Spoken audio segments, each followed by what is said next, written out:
Good Yeah. evening, everybody, Om Swamiji. and good morning to our friends in the West. We have a very different kind of topic in this webinar 232. It's actually a question: are memories a prison?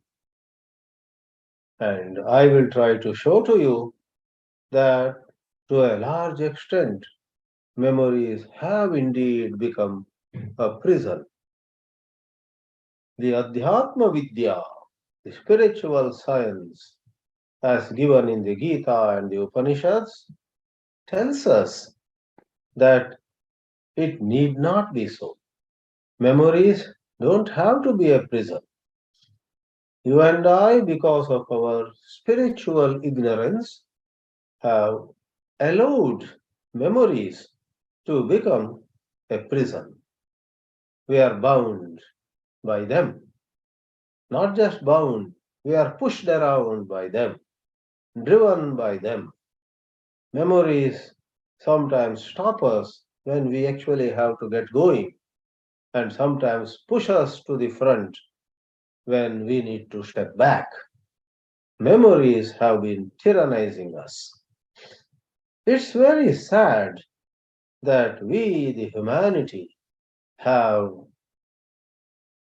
found out how to use wind energy, how to use solar energy, how to use electrical energy, how to use a number of other forces in nature. We even know how to use other people, but we are very poor when it comes to using or handling well our own thoughts. It would not be therefore incorrect to say that this webinar is about handling thoughts maturely. Memories are the most essential part of thoughts. Just try to spend 2 or 3 minutes anytime not having any thought connected to the past. You will find it is extremely hard. Every time a thought arises in us, it is connected to a memory.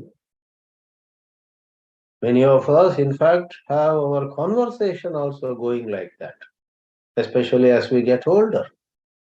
There is hardly any conversation when we who are little older would not use some reference to the past. When I was in Chennai in 1981, we say, when I was living in San Francisco in 94, such and such thing happened. So, Tom, Dick and Harry, Sita, Geetā and Neeta, everyone tends to think drawing from memory. And this has a price to pay, let me tell you. How memories become a bondage is conveyed indirectly by the Geetā.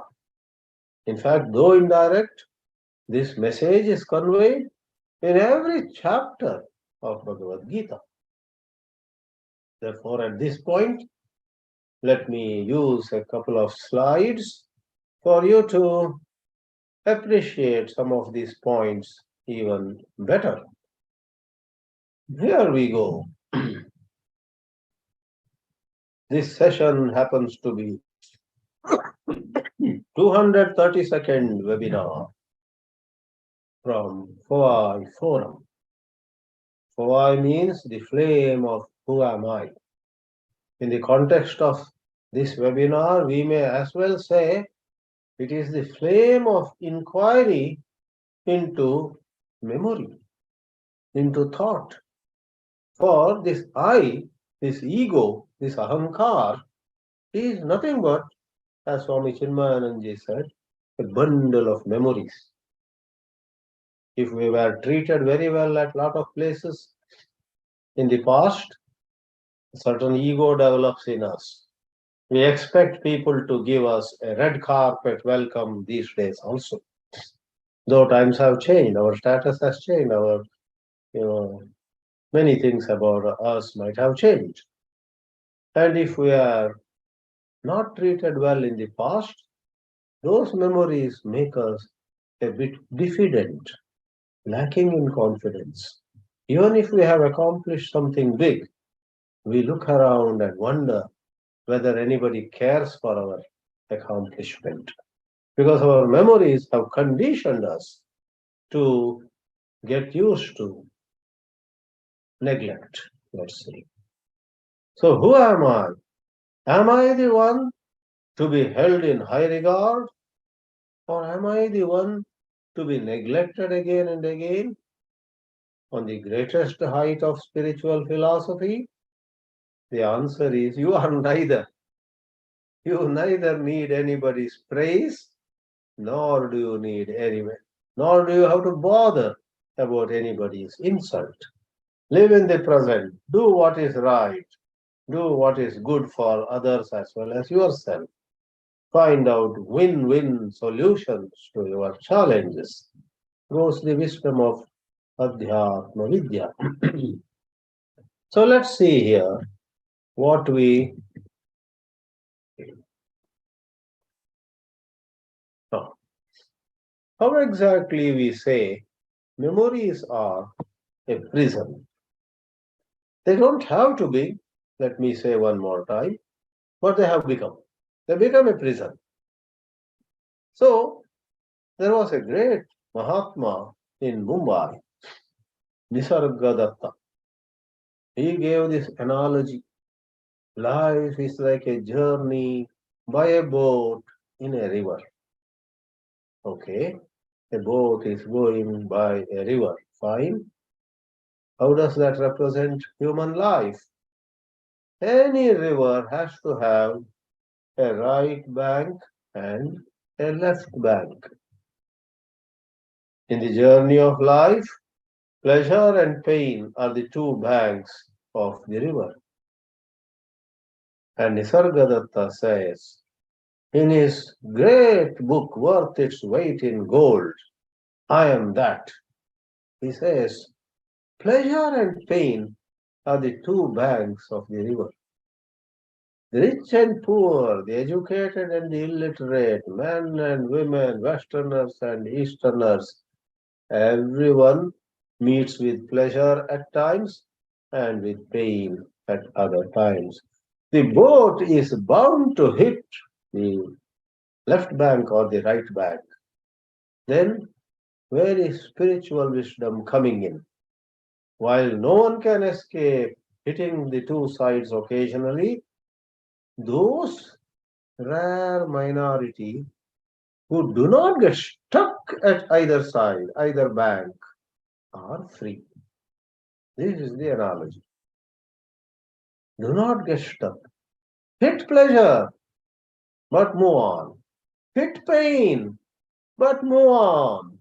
Is the simple advice of the Geetā, of the Upanishads. So we see here, oh,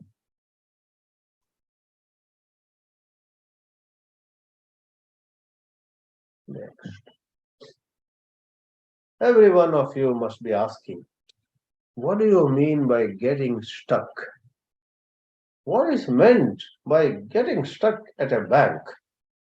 You know, when there is pleasure, many of us get so excited. We have an emotional insistence. Aha, this pleasure should never end. This pleasure should be everlasting. Sorry, pleasures of this world by nature are not everlasting. And we make another mistake too. When there is pain, we have an emotional insistence, agraha, saying this pain should not stay. It should vanish, it should disappear, it should go right away. Well, you cannot insist like that. You have to learn to let go of pleasure when it has to. And you have to learn to bear with pain when it stays for some time. Nobody says don't do anything to remove pain. Nobody says don't do anything to extend your happy times.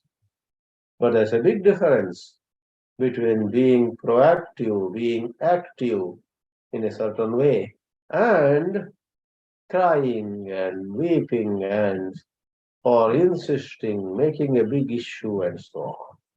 By that kind of making an issue, making a mountain out of a molehill, we actually make ourselves rather small.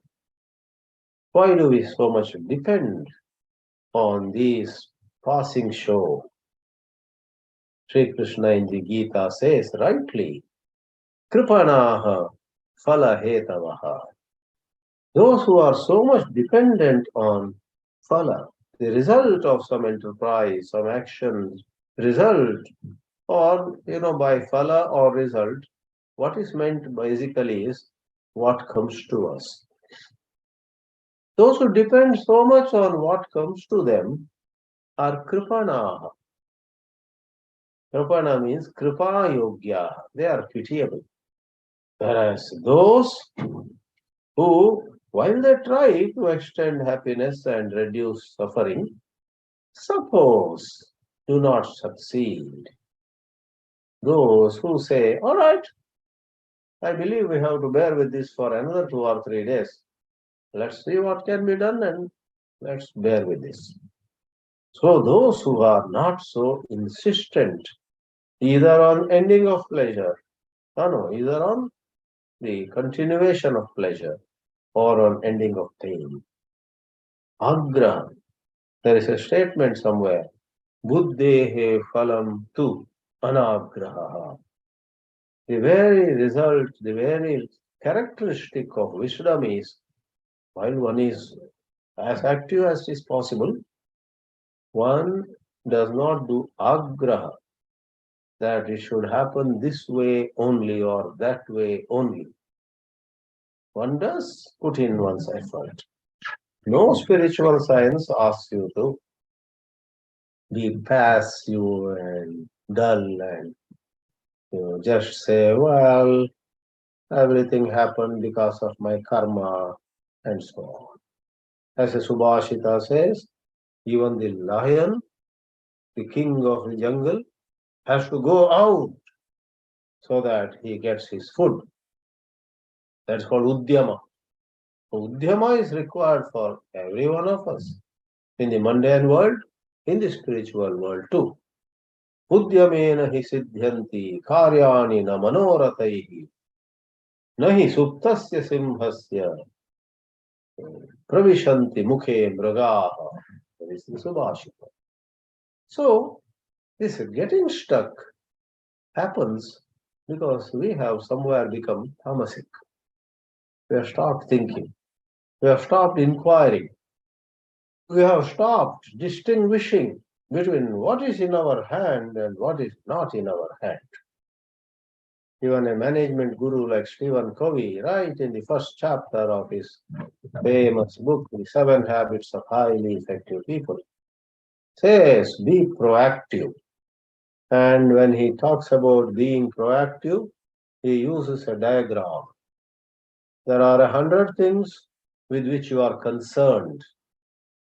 But there are, let's say in a manner of saying, some 20 things where you are able to influence the course of events.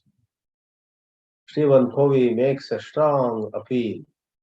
Do not waste your energy in the larger circle of 100 things which bother you. Spend your energy wisely in those 20 things where there is something you can do. The smaller circle, which is a subset of the larger circle, is called the circle of influence. The temperature is very low, let's say one winter, at the place where you are living at that time. You can't do anything. You're concerned, oh, it's so cold today. But The circle of influence has things like you may wear one more sweater, you may wear some cap which covers your ears, you may stay indoor with heater on. There are things which you can do to bear or to manage that cold weather. So that itself is the art we need to develop. Let's do what can be done and let's not waste energy on what cannot be done. Then we don't get stuck. So the simple wisdom gets carried on to higher plateaus of spirituality, where the wonderful topic of pure consciousness will rise. Before we go into that, I quote Nisargadatta one more time. He said with great insightfulness that life is driven by two forces that drive our life all through from the birth to the death. And those two forces are no other than desire and fear. About pleasant things, we desire. About unpleasant things, we fear. We fear they may come to us again. God forbid. When we go to a party on Friday evening where somebody has called us, we dress up well and try to put the best of us forward.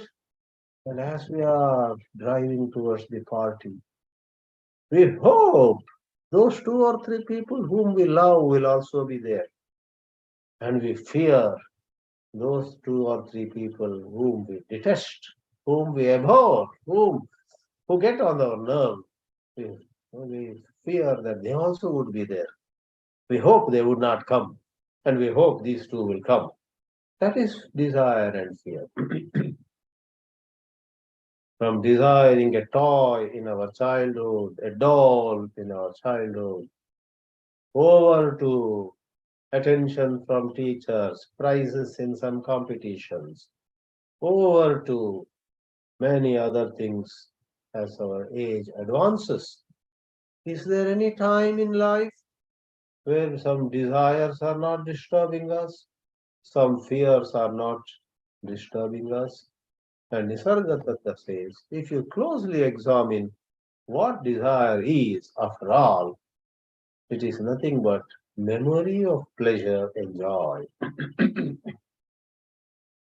As a third grade girl, I might have enjoyed when the teacher called me to the front and said to all the girls and boys, look here, this girl Kamala, she has done so well in social studies.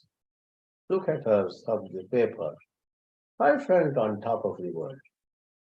Next week, the same teacher seems to be all set to call one of the students. I already have got up halfway.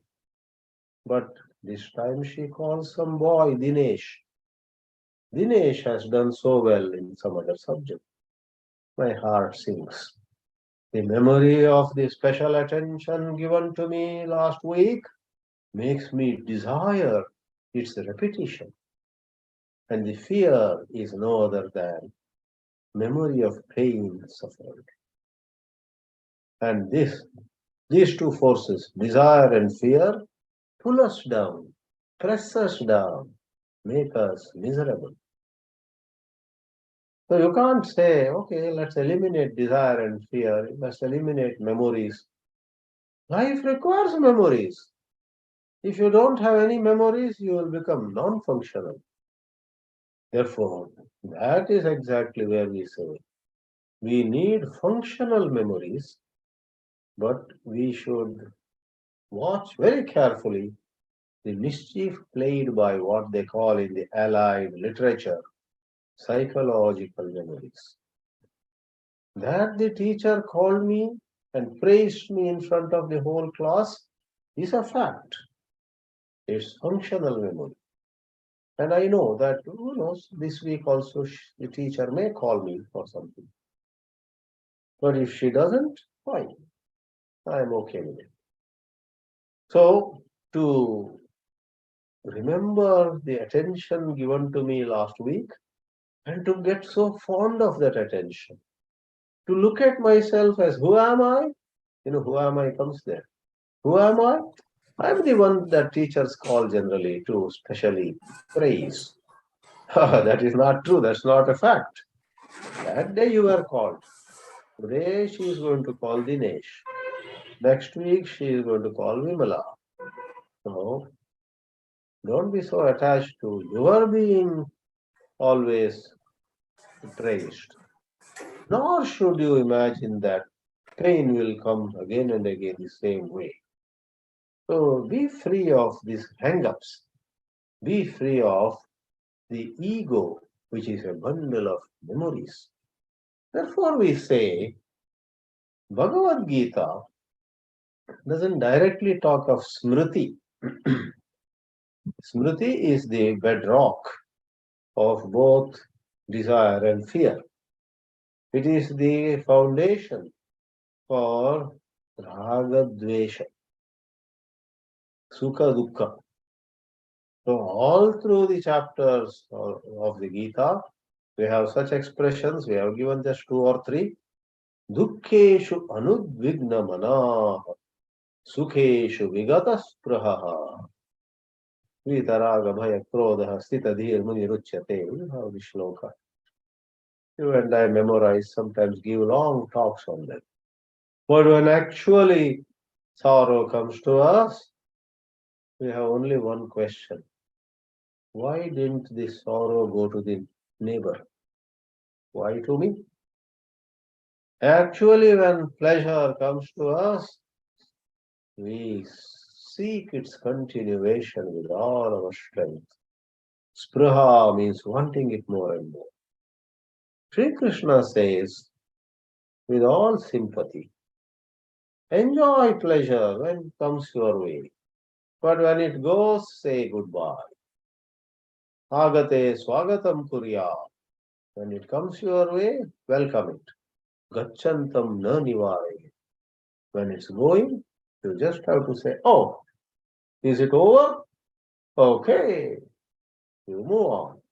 We need to develop this letting go of udvega, agitation in uncomfortable situations, and letting go of that eagerness to continue, to have that pleasure continue in happy times. All the way till the 18th chapter, Bhagavan talks of this repeatedly. Ragadveshav vi udasya. Udasya itself means throwing. Visheshena udasya, vyudasya cha. Let go, drop your likes and dislikes. You may dislike some persons, you may dislike some places, you may dislike some objects, whatever. You may dislike certain scenarios. Even the most educated ones among us at times are so wary of certain scenarios. So we avoid those scenarios. We are not saying you should never avoid anything. Then it would be like the Hindi saying. In Hindi there is a saying, "Ah bail mujhe maar." There is a bull, mad bull, and you go near there and, oh dear bull, come and hit me. Height of foolishness. If you see that bull is going wild, you better avoid the bull. Don't invite him. Don't invite trouble. But we are talking about a different kind of letting go and different kind of scenario where you don't avoid what is inevitable. You did whatever was possible. Then if something was unavoidable, you persuade yourself to bear with it in dignity. Ragadvesho tyaktva. And then another pair of words used by Sri Krishna, which go in parallel with desire and fear, are kama and krodha. And he adds one more in the specific quotation we have given, kama krodhascha lobhascha, trividam narakasyedam, dvaram nasanamatmanaha, tasmadetat trayam tyaje. Chapter 16. So kama is again desire for pleasure. Krodha is displeasure and anger. And lobha is nothing but extended kama. Wanting and wanting more. Wanting more and more. Swami Chinmayananji had coined a word. Like there is socialism and communism, he said there is moreism. And some people have become moreists. They have so much of land, they want more land. They have so much of gold, they want so more gold. They have so much of name and fame, they want more name and fame. And so on. That is moreism. You may think of a moreist. I don't know whether it's correct English, but Swamiji wittily created those words. But you may say, tell us once more, how is memory connected to desire, anger, and greed? Well, memory of pleasure arouses desire. Countless. You may say some of them are biological. You know, agreed.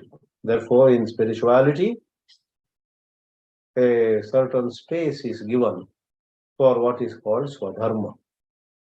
In Swadharma, you may pursue pleasure, you may pursue status, you may pursue certain recognition, and so on.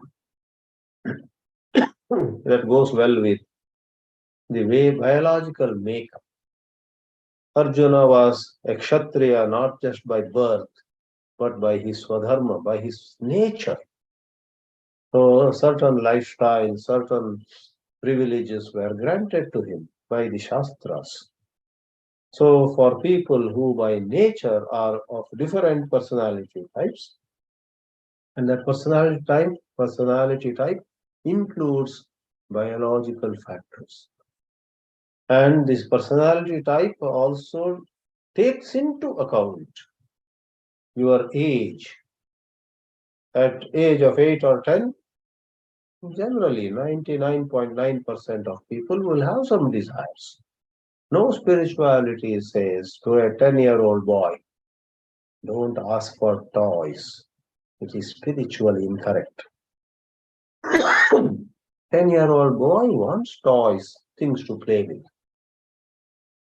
No spirituality would say to all, boys, don't get attracted to girls. Girls, don't think of marrying. No, you must aim at moksha, you see. That is meaningless. So, hunger, thirst, and many other biological desires are given certain space. But we are talking of desire, which is way beyond biology. The neighbor has his office 20 kilometers away. So the other day he bought a new car. Immediately my husband and I decide, he has bought a new car, we will also buy a new car. This is psychological. Your office is just behind your house. So you don't need the present car also, let us say. Just to show to somebody, out of confusion, out of not understanding our true needs, out of no vision for life, out of no idea what life is meant for. If we are simply playing with things, that is what we are talking about. And if you and I become more alert, then we will not go into that paradharma. Other day, one brahmachari met me. He has been in an ashram in Rishikesh for last 8 years. And he was a bit depressed when he met me. I said, what? Why are you sad? I believe you are studying very well. He was very happy in Rishikesh. But when I came to Bangalore, I became sad. What happened? I met some of my classmates some 15 years ago. They were classmates. And they all have big houses and nice cars and wife and children. Somehow my heart sank, he said. That means you have not embraced your Swadharma fully. Though you have gone to Rishikesh and studying in an ashram, changed your name, wearing some special clothes and called brahmachari, You have not done enough of nishkama karma and upasana and so on. You probably studied scriptures also to show yourself as a very intelligent fellow. That was not proper motive. Otherwise, why should you worry about an old classmate having wife, children, car, house, and so on? It should not affect you at all. You have no swadharma nishta. So, in your college days, before you met your guru and were inspired into spirituality, you also had desire, the car and house and so on. But then you are supposed to have come out of them.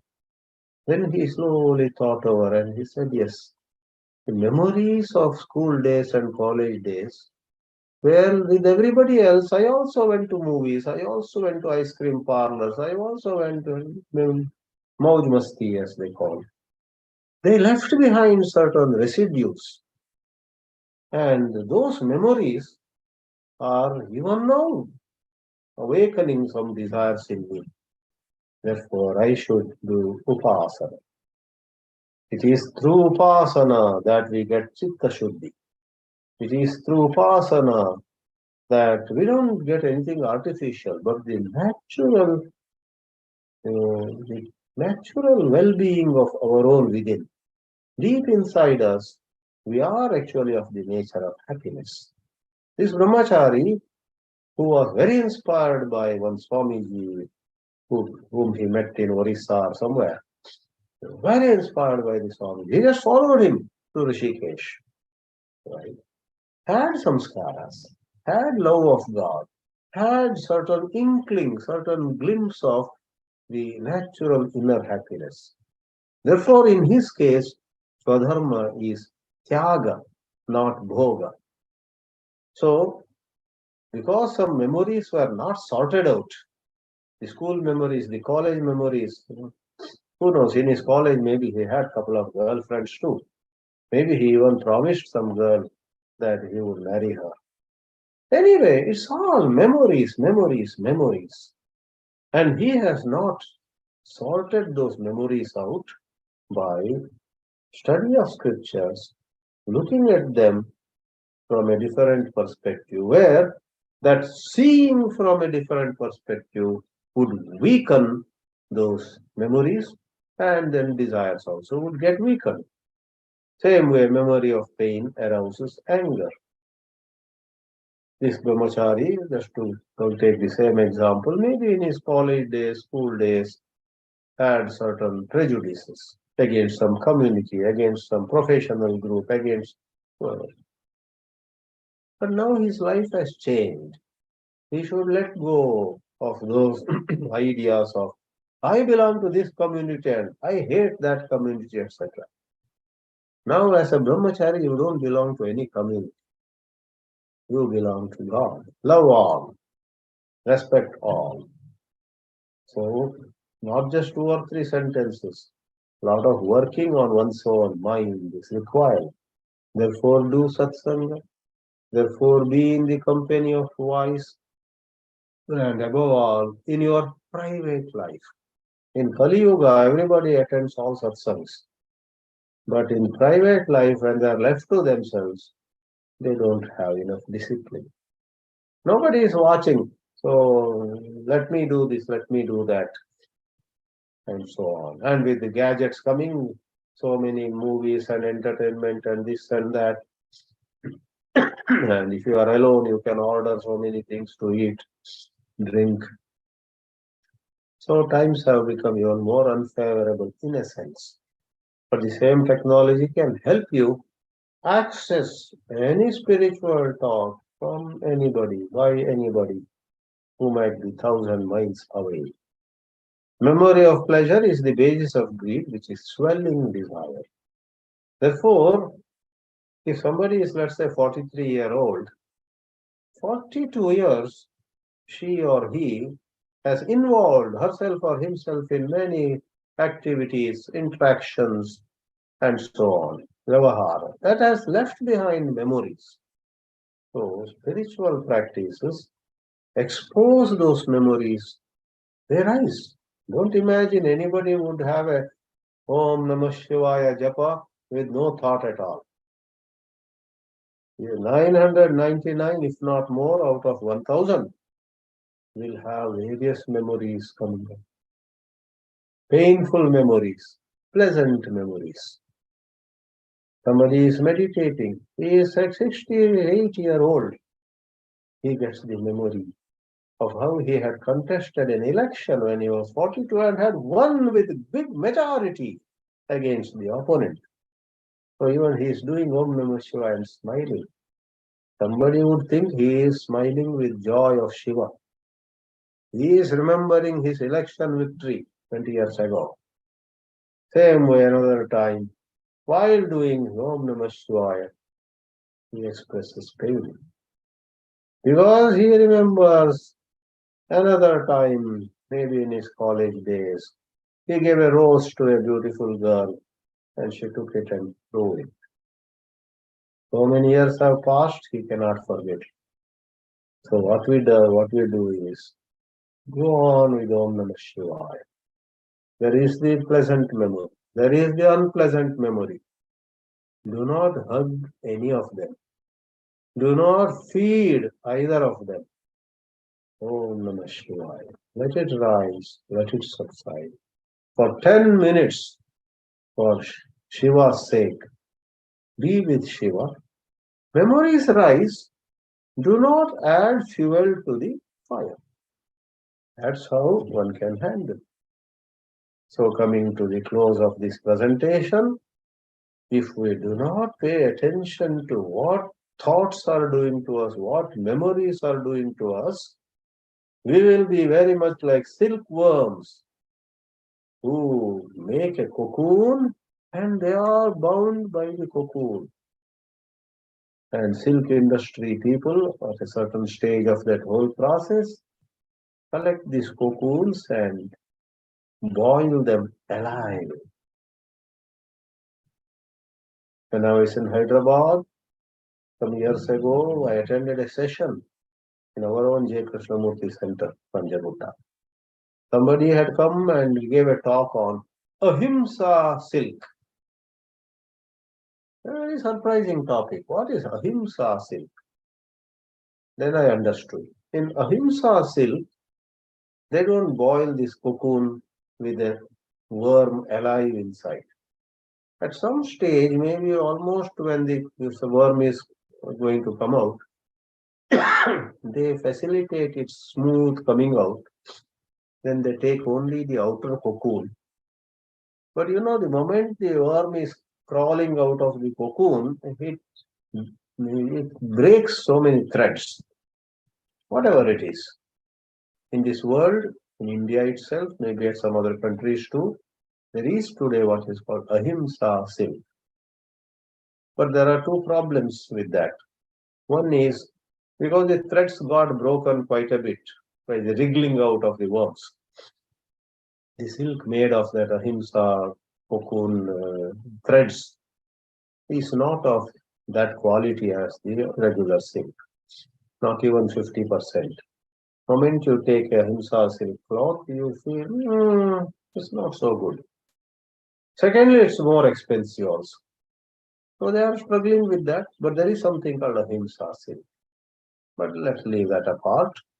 You may Google it up for more information. But this regular silk, all of us know, the worms are boiled and they are alive.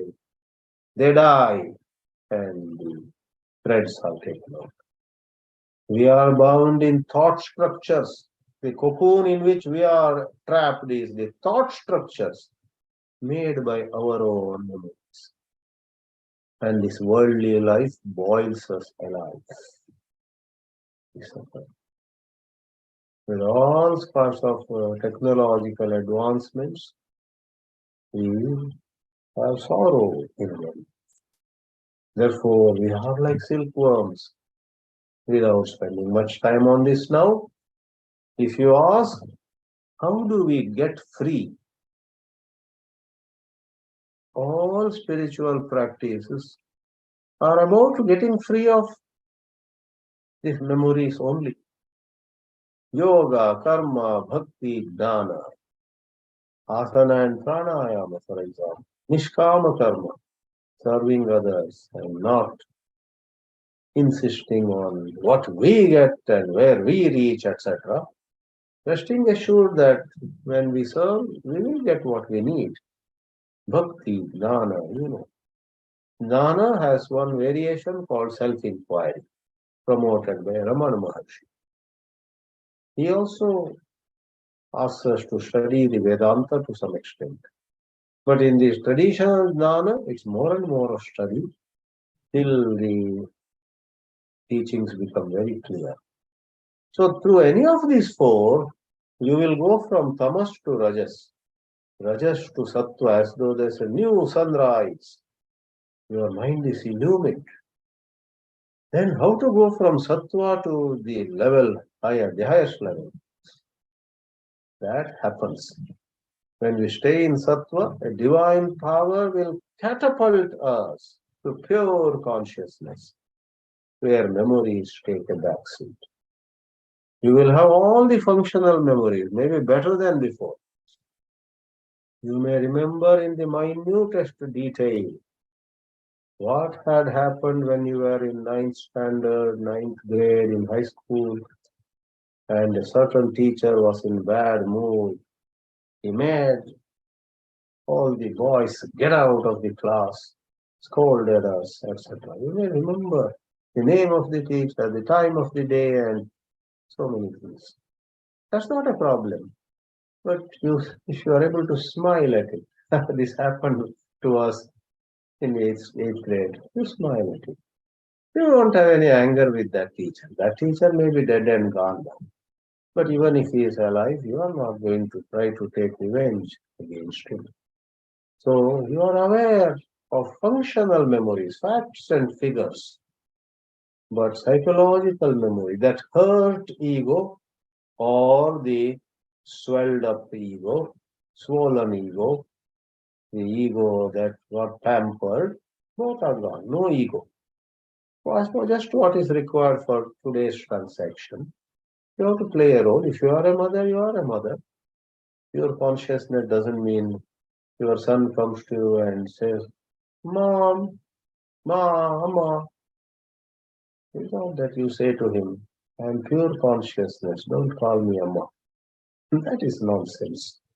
Vedanta does not strip you of certain roles you are playing. You play those roles with inner detachment. In this way, we have attempted showing how memories can be a prison when we have not trained ourselves. Just as we learn how to use wind energy for peaceful purposes, nuclear energy for peaceful purposes, we need to use thoughts, memories, feelings, ideas, all in a useful way. We should not let them jeopardize our life. With this, let me conclude.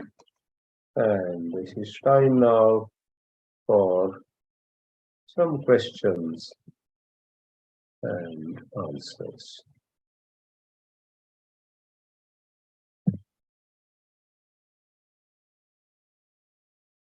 Thank you. Somebody clapped. The mute is off. Mute is on. Mic is off. That's fine. That's perfectly fine. Okay.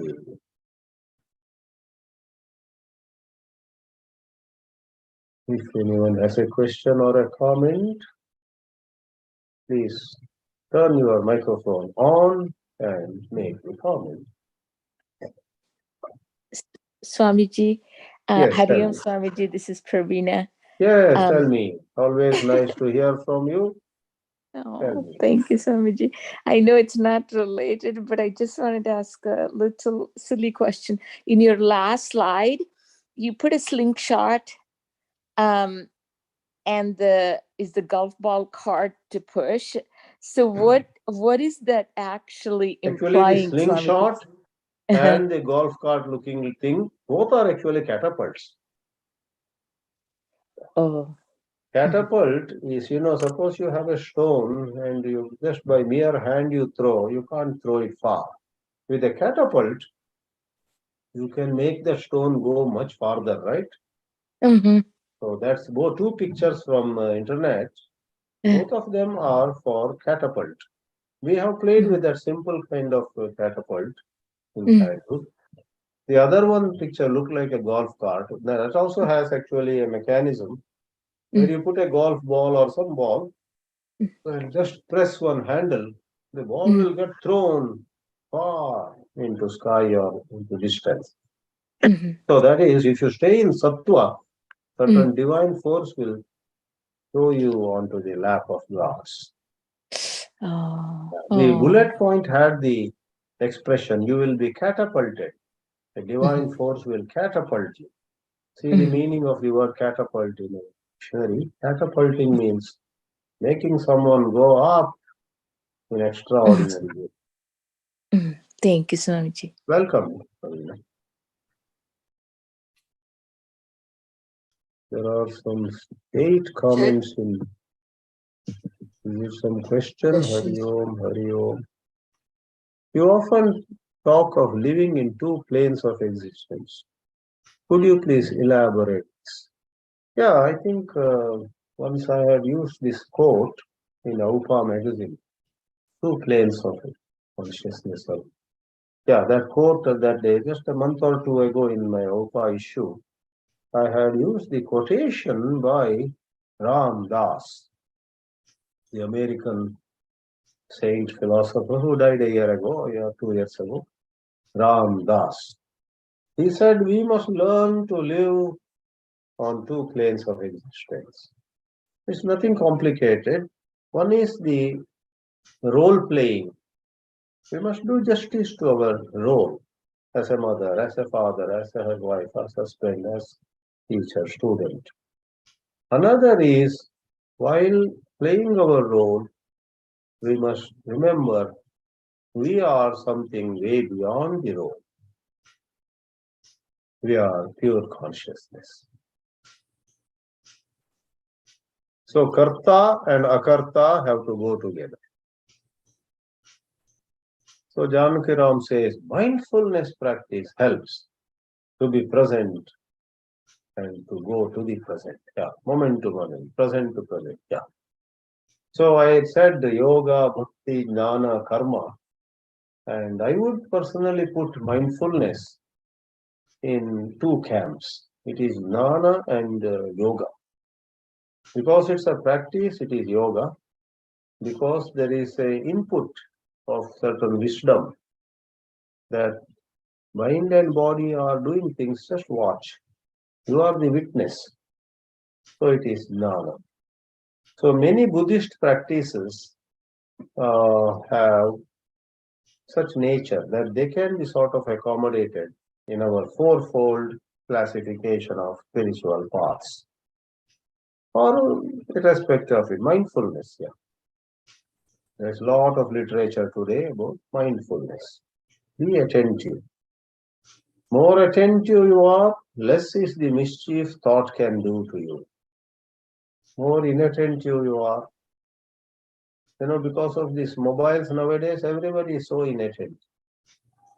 A husband came running to his wife and said, you know how foolish I am. He said, what? She was at that time looking at her mobile. So the husband said, I turned the torch, the flashlight in my mobile. You know why? To search for my mobile. I was searching for my mobile in my room with the flashlight turned on my mobile. She was so absorbed, and when he heard, oh really? Oh, that's very interesting. Then she said, and finally, did you find your mobile? See, imagine how inattentive she was. This fellow was inattentive, didn't realize the mobile was on his hand. And she was also inattentive. Did you find your mobile finally? And she's back to her work. So we are in a dangerous time these days. So mindfulness helps. Okay. Srinivas Rao says, thank you. It was very useful tips. Actually, this is a kind of topic I wish to take to youngsters. The other day I spoke on the same topic in Kannada to Suvarnamukhi Samskriti Dhamma, and there one elderly man said to me, Swamiji, you should take this kind of topic to colleges. So we'll try to do that, identify some topics and express in their language to the extent possible. Useful to the nowadays software engineers. Oh, correct. That's true. Most of 90% of the people are in this problem. Correct. They are very stressed. But the lure of some more money and some more earnings makes them push themselves. Many of them talk about retiring at 36 or 40, and work up to 40 then, because they earn well. But those years of earning are marked by very stressful scenarios. No, they start playing on each other.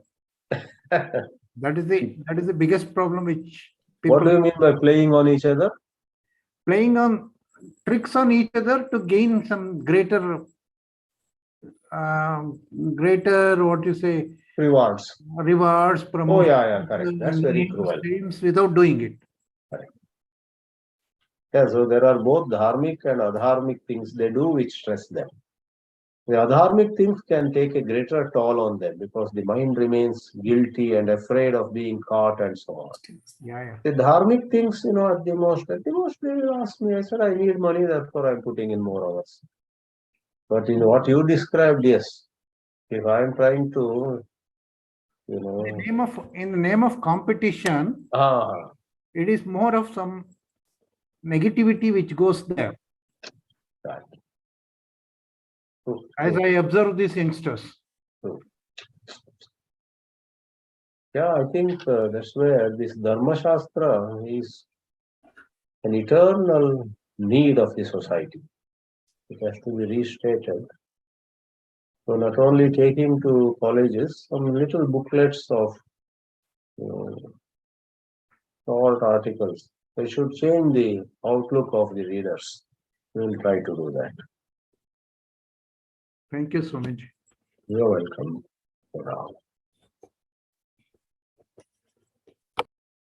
So another 4 minutes left. Swamiji, this is Jyoti. Yeah, I can see you. You always used a term called conceptual memories, functional memories that you explained. Conceptual memories Not are conceptual, I call it psychological memories.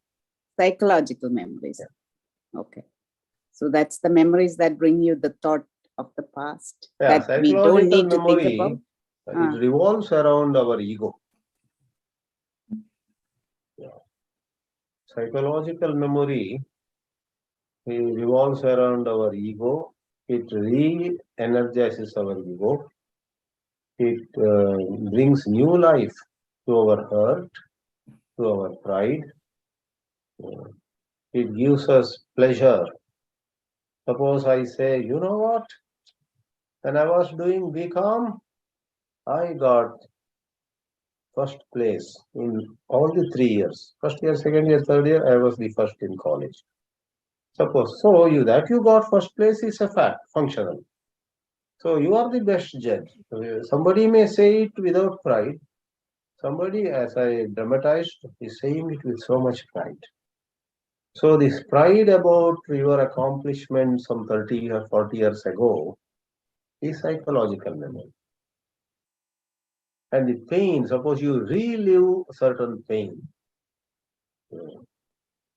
You relive. I applied for a job and because of some mischief another candidate played, I didn't get the job. You recount after 30 years. But even when you recount 30 years later, suppose certain pain arises in your bosom. That part is psychological memory. When you become very wise through karma and upasana, nishkama karma, upasana and so on, you will also be able to, if needed, you will say more details also. How you lost the job. You will also say that day I went home with a heavy heart. I felt so bad. You will mention all that. But actually you have walked out of that memory. It's not just information. So about 100 things about pleasure and pain. I personally believe that when the Buddha meditated for some years and then got illumined, it's not just he was sitting just trying to quieten the mind. In a way, it's quieten the mind, but the nature of that quietening of the mind was removing psychological memory.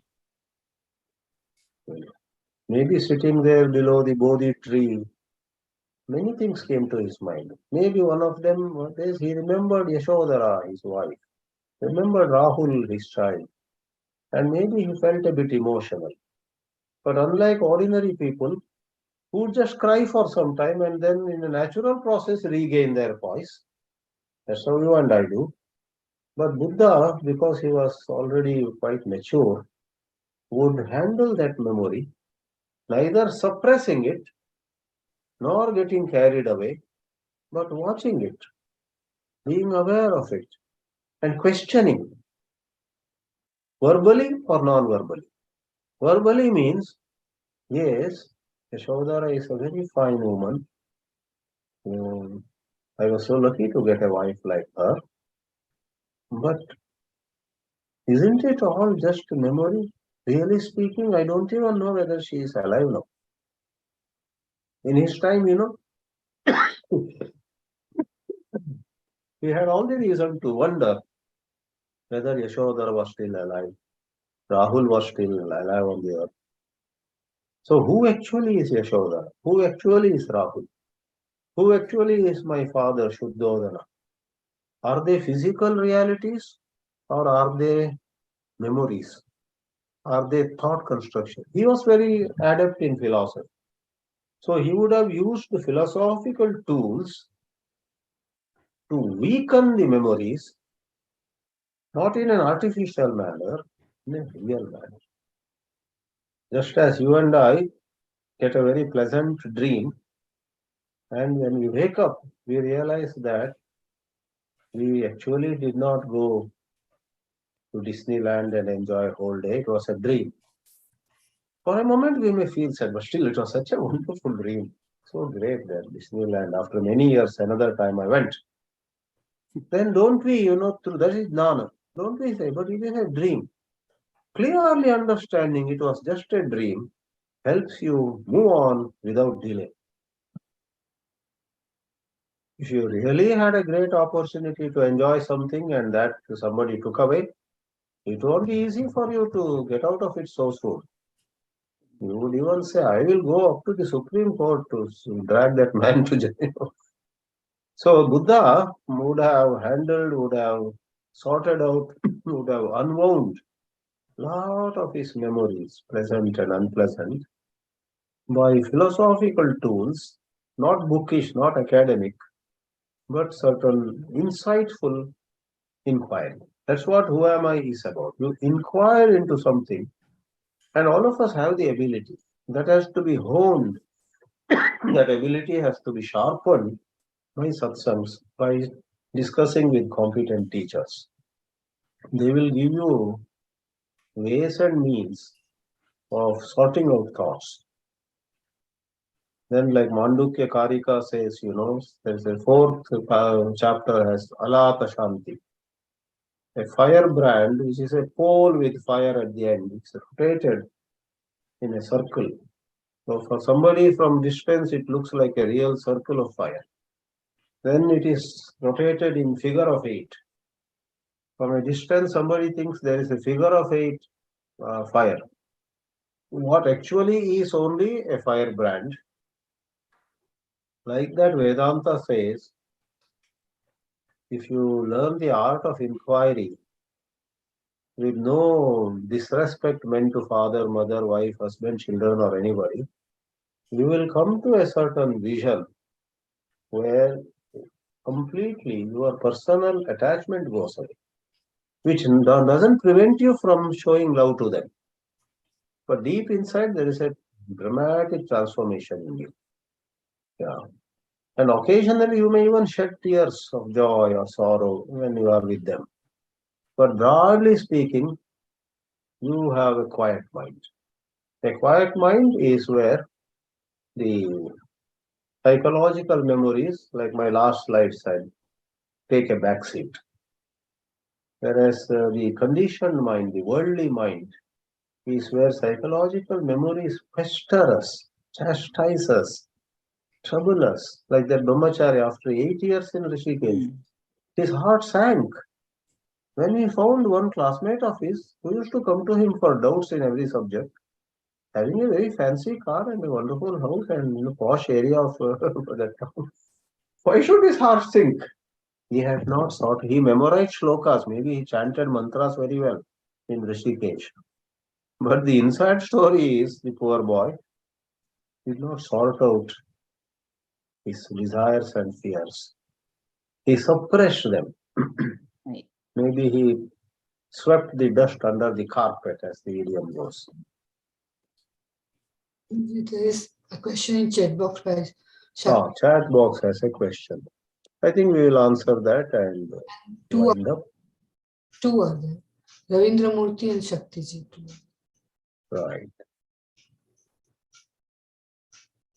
Okay, I'll enlarge this when I can read comfortably.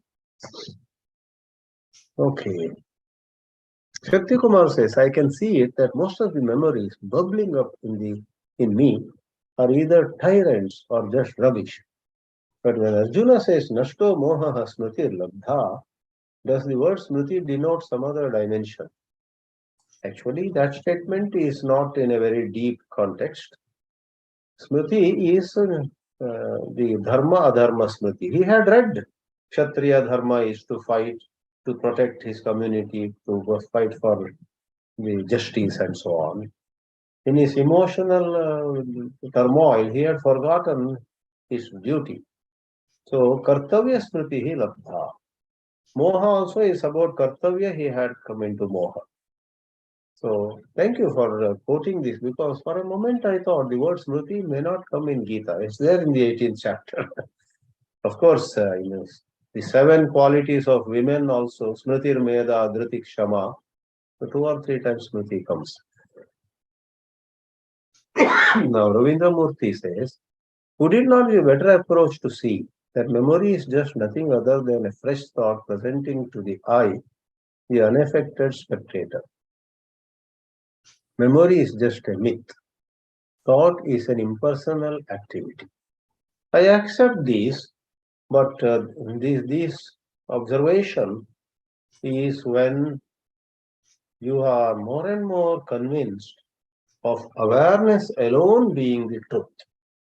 In the higher Vedanta, core Vedanta, yes, thoughts themselves have no, thoughts are a myth, and memories are after all kind of thought.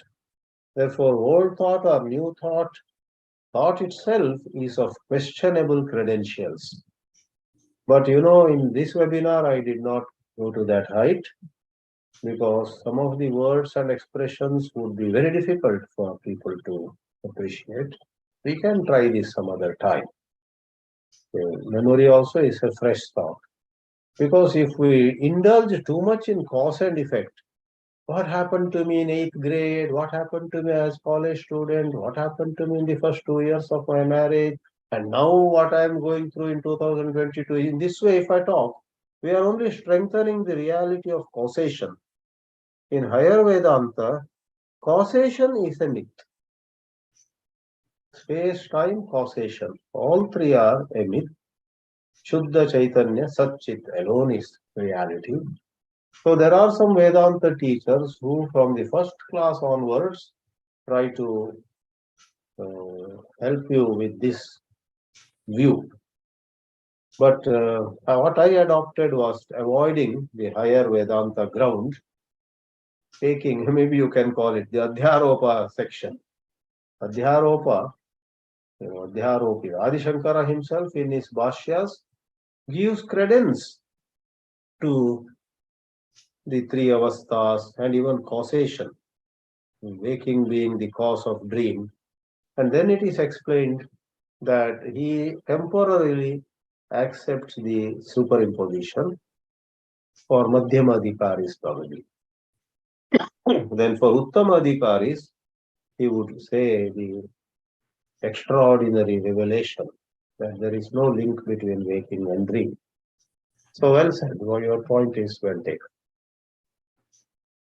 Is it not a meditative technique? Oh, what is a meditative technique? Rising above memories? Yeah. Yeah, you may call it meditative technique. No, the technique, what he is meaning it, I being separately seeing the thoughts going, the way to calm down is to allow the thoughts to come, but not getting attached. Yeah. That is So it. not getting attached is the core of meditation. Yes. Right. Watch it and do not personify it. Like I remember something of my 8th grade high school. That's not me. That's not me. Oh, I got penalized by the teacher. Part of me tries to cry. But I say, that's not me. I never got penalized. First you dismiss memory, then you dismiss thought itself. But to do so, you should first sharpen your philosophical tools. Yeah, very true. With sharp tools of philosophy, you may operate on higher ground. If you have just done superficial Vedanta philosophy, you won't be actually operating on higher ground. Yeah. All right, this was very good interaction too. We'll meet again in 2 weeks. Hari Om. Hari Om. Thank you.